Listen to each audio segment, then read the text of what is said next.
This lesson we're looking at vector projections.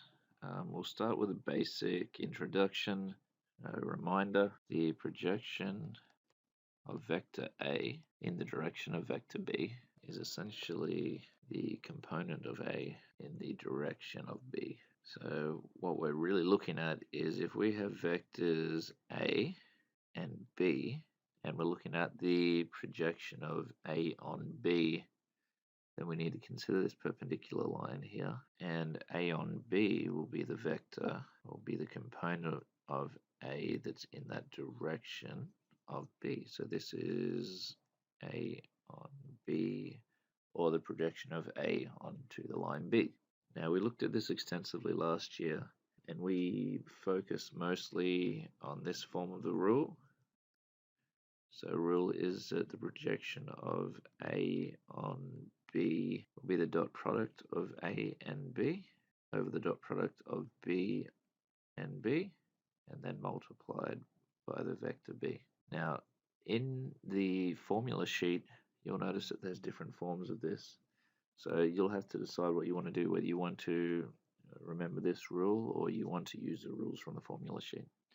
So if it's in polar form, the formula sheet has this form of the rule. So magnitude of vector A cos theta, that determines the magnitude of A in the direction of B if we're looking at the angle between them, and then multiplied by the unit vector B, the unit vector of B. And they also use the dot product of A and the unit vector B, then multiplied by the unit vector B. So these three things will end up with the same outcome. Obviously, with the middle rule, it's reliant on polar vectors, whether the first and last rule are reliant on component vectors. Okay, we're going to look at this quick example. We want to find the projection of A onto B. We'll do it in using the two component rules. So we'll start with the one that we know well. A on B is going to be the dot product of A and B over the dot product of B and B multiplied by the vector B.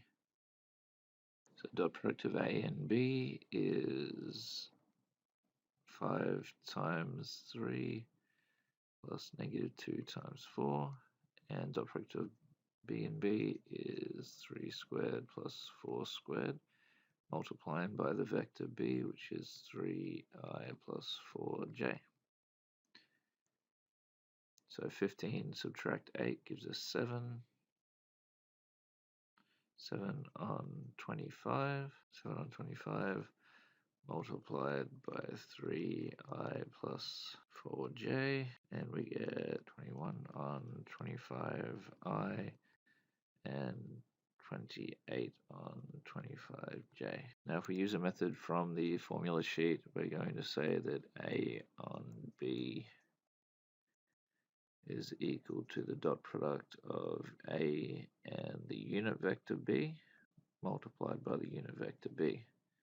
So unit vector B will be 3i plus 4j over the square root of 3 squared plus 4 squared, which is 3i plus 4j over square root of 25, which is 3i plus 4j on 5, and simplifies out to 3 on 5i, 4 on 5j. Okay, so now that we have the unit vector, we can find the projection of A on B. So we will have 3 on 5 multiplied by 5, and 4 on 5 multiplied by negative 2, multiplied by the unit vector 3 on 5i and 4 on 5j. So we get 3, take 8 on 5, multiplied by 3 on 5i, 4 on 5j, which leaves us with 7 on 5, 3 on 5i, and 4 on 5j.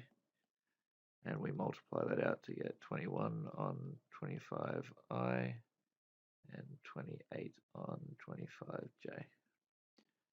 Okay, so you can see the same outcome, slightly different amounts of work. It just depends on whether you're willing to remember this form of the rule, or if you're going to go with the form on the formula sheet.